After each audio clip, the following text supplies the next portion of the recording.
coming out, or is out, in the cancer space is the IPGC browser. So the International Cancer Genome Consortium database, which houses all the tumor data for the IPGC project, has a browser, and it's modeled after the UPSC genome browser, so it has those layers and those tracks. And that's really a useful space to see where your variants are and what your variants are doing. This is an example of TP53 and all the various tracks for TP53 mutations within NCBI. Okay, the Genome Reference Consortium, we said, as you recall, is the highly curated. Oh no, GRC, this is the Genome Reference Consortium. These guys are constantly updating the annotation of the human reference genome. So we're on version GRC38, but 39 is already available, and at some point we'll switch over. Or maybe you have already. Anybody computing on 39 already? Possibly. Yeah, most are still computing on GRC38. Then the next version is available. So the release of the human genome happens, and then all the tools and browsers, etc., spend some time catching up and doing recomputing before everybody moves over to the next annotation. And it's iterative, and it's well documented what changes in each of the human versions. Sorry, I'm the wrong way. Historically, the human genome data, we didn't start with the whole genome, but obviously we started with expression sequence tag sequences.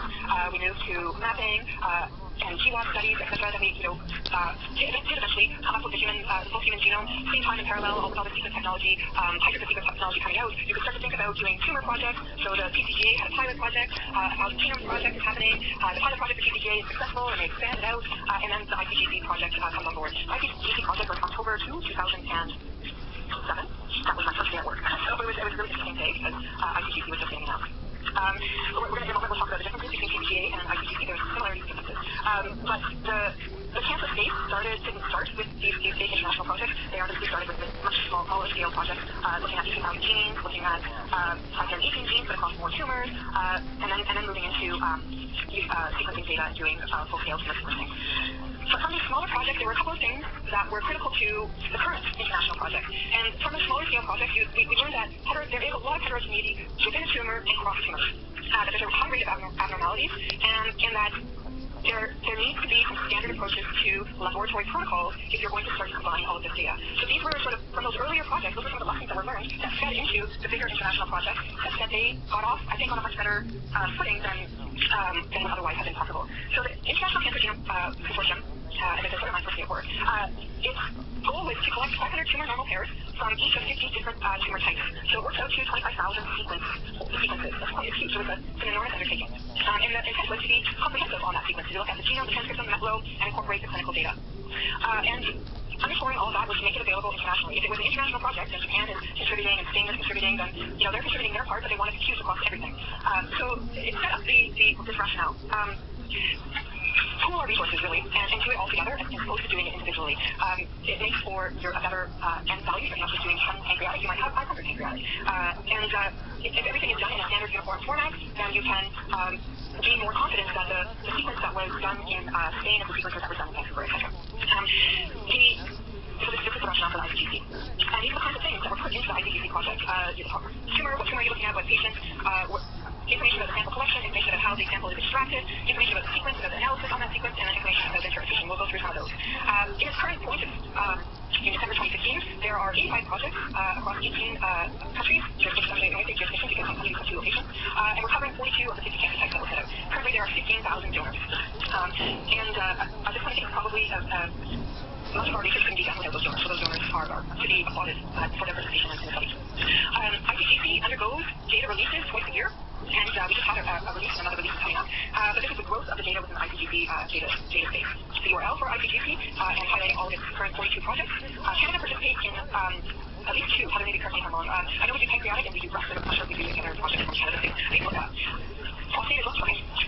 So there's that. Within the IPGC website, there is you can navigate towards any of the parts of IPGC. So you can navigate towards the data portal, DACO, which is the Data Access Coordination Center. You can get information, you can log in. The DCC, so this is the Data Coordination Center. That DCC is actually situated here in the building. OICR is the host for the Data Coordination Center. And the teams upstairs have put a lot of work into development of the portal, and this is their portal. So we just have a release on May 16th. That's how recently those released. So the data portal, there is a lab exercise, so we'll move into that in this afternoon, but it's really, really instructional the portal. You can keyword search. You can also do faceted searching. So you can select what tumor type you're interested in. You can select the project by the country. You can select the particular variant that you might be interested in, or the tumor type. So this would be organ type, I guess.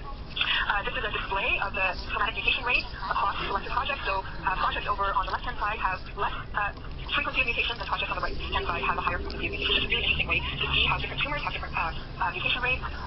They display always on the first page the top 20 most mutated genes. Of course, TP53 is the first one there, but it's sometimes interesting to look at some of the other mutations, and you can identify whether that mutation is highly mutated gene due to tumor of interest to you. The way that I'm just going to omit the word IPGC and just go to DCC. The way the DCC is organized is by entities. So you can look at projects, which is like what is Spain doing or what is Canada doing. You can look at projects. In this case, we're looking at breast cancer TCGA. It also has gene entity pages. So you can look at a particular gene of interest. So you're doing a study on CML and you're interested in the BRCA mutation, whatever you might be interested in. It has a pathway entity page. So similar to what Trevor was showing, if you have you can see in a particular pathway where all of your somatic mutations might fall. It has mutation entity page. So if you want to look at one particular variant, you can do that. And of course, as I was saying, it also has the genomic viewing page. So you can see right down to the sequence level, gene mutation level, you can see what your data, how it's done yours from a visual perspective. Lots of other ways to explore data within the GCP. As I was saying before, the entity pages, so you can have donors, genes, mutations, but there's also here an advanced search option. So this is the icon for advanced search, and you can drill down to a particular donor and find all of the information on a particular donor. It's really interesting to also see the statistics and other information from your donor. And you can select, in the boxes over here on the left, you can select all males between the ages of 35 and 50, non-smoker, who had lung cancer from China. You could drill down in that way to ask very interesting questions. I think it's quite useful. The other icon is data analysis, so you can do deeper analyses, such as enrichment analysis and looking at phenotypes. The enrichment analysis is done, but some of the other deeper analyses are just coming on board. It is a data repository, so that means that if you have done the search that you are interested in and you come up with all of the donors associated with a particular search, you can output your data. So you can output all of the data that you would be interested in. So this is his schematic of output. You select what searches you have done. You can download and output the data file right to your desktop. And then, of course, you can view it, you can command line, evaluate it, etc. So we'll leave this for another moment in time. Later in the week, we're going to cover all that. Okay, so IPGC versus TCGA. They're the same, but they're different. So IPGC houses TCGA open data, but then beyond the open data part, then it actually splits. So the TCGA BAM FASTQ files will be stored in TCGA, and all the rest of the international participants will have their BAM FASTQ files in IPGC and within TCGA. And the reason, so from a Venn diagram, this is what it looks like. IPGC does contain the TCGA open data, but beyond open data, then there are differences. And the differences come because of the, I think it's in a couple slides, but there's because of the definition of what is open. So the U.S. has a different definition of what is considered open versus what the rest of the international community has agreed upon would be open data within cancer space. You just want to pay attention to those differences and understand it. And if you need the data within TCGA, then you have to go to TCGA to drill down to get that data. Okay. So open access data sets within IPGC and closed access data sets within IPGC. So the GCP portal that I just demonstrated contains open data. So this is free to use to anybody. What you don't get is you don't get the controlled data, and you need privileged access to that. You can get privileged access. We'll talk about that in a minute. But there are things that are not available in the open portal. So this is what is on the right side here. This is what is under controlled access, and this is obviously under controlled access because it's identifiable data. So the IPGC open data contains somatic variants from exome or whole genome sequence. In comparison, the TCGA in the US, which defines open data differently, only somatic variants from scrub exome sequencing are contained in the portal, and most of the somatic variants from whole genome sequencing they consider to be identifiable data, and this is under controlled access. So you have to be aware that in the GCP portal, you're not going to be seeing the somatic variants from TCGA data that is from whole genome. Okay, so as I said, the biggest difference is how they define open access. And at the NIH, some simple somatic mutations from exome sequencing experiments are open access, but from whole genome sequencing, these are controlled access. You won't find them in the IPGC data portal. So if you want that, you have to go to the TCGA portal. Okay? Is that clear? Okay. There is, an agreement on who is controlled access person.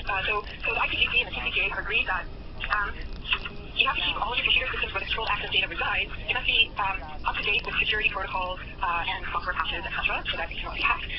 That you must protect that controlled access data and only give access to people who have been authorized to gain access to that data. And